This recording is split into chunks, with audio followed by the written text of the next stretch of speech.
Здравейте, приятели! Аз съм Юли и днес ще ви покажа нотациите на 3x3 и 2x2, тъй като при тях нотациите са едни и същи. Само ще ви ги покажа и нека направо да започваме. Първо ще ви обясня нотациите на 3x3, оттам после и на 2x2 са лесни. Чакайте малко, че ще падне камерата. Така, нотациите при 3x3 са, сега ще ви ги кажа.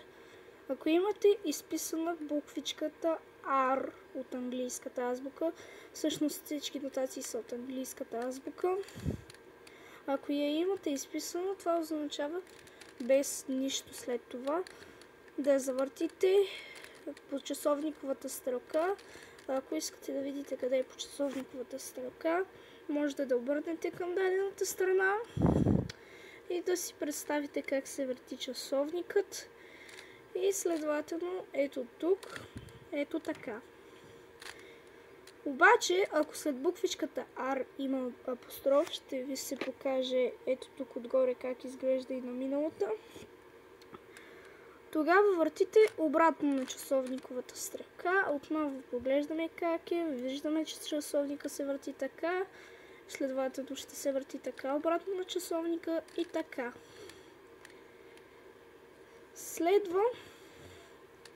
Следва буквичката L. И за нея важи същото, само че има една уловка.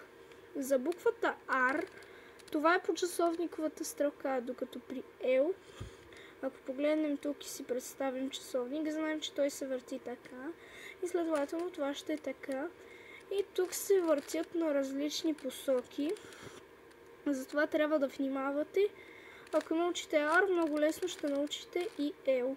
Същото важи и за L', това е когато имате апостроф. Също и за R ви бях забравил да ви покажа R2, когато след буквичката R имате цифрата 2, както ще ви се покаже. Тогава завъртате страната два пъти и тук същото се отнася. И сега преминаваме към U, като отново е същото. Е така U, U', U2 и така. И продължаваме с D. D отново можем да видим, тъй като аз много често ги бъркам U и D. Можем да видим как е по часовниковата стрелка и да направим така. Така е по часовниковата стрелка, т.е. D. Това е D', а това е D2. Следващата буква е F и тя е завъртане на средния ред, не средния ми предния ред. Ето така. Т.е. държиме примерно зеленото пред нас и ето така е F.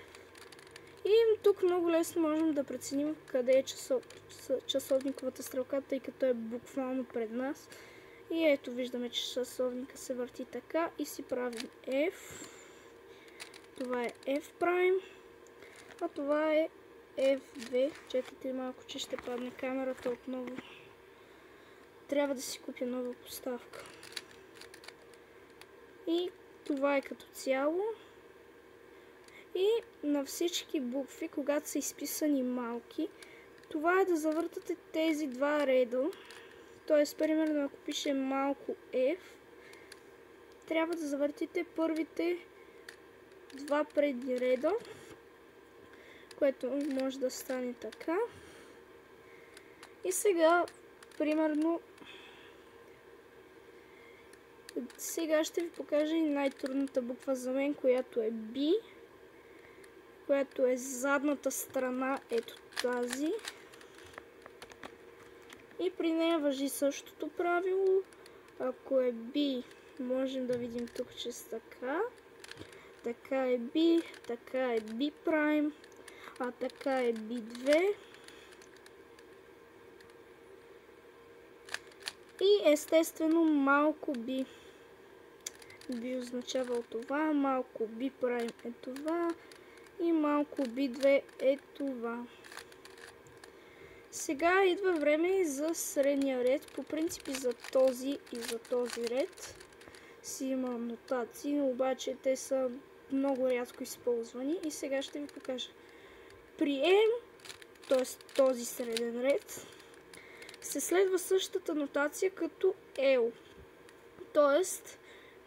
това е M, това е M' и това е M2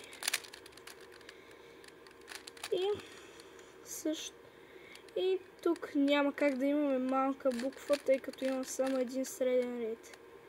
И сега да ви обясня и за 2 по 2. За 2 по 2 се използват буквално същите нотации, т.е. това е R, това е L, това е U, това е D, това е F, това е B. Само че няма средни редове, т.е. няма M. И като цяло е това. Само че нотациите на 2 по 2 и на 3 по 3 могат да се получат и на момент само на Scube. Ето това се нарича Scube. И на Pyraminx, който сега ще ви го покажа. Ето го. Това е Pyraminx. Просто трябва да хванете Pyraminx-а така и Scube от това ъгълче и да следвате същите букви, като D и F не участват и няма средни редове при Scube, а тук участват R, L, U и B.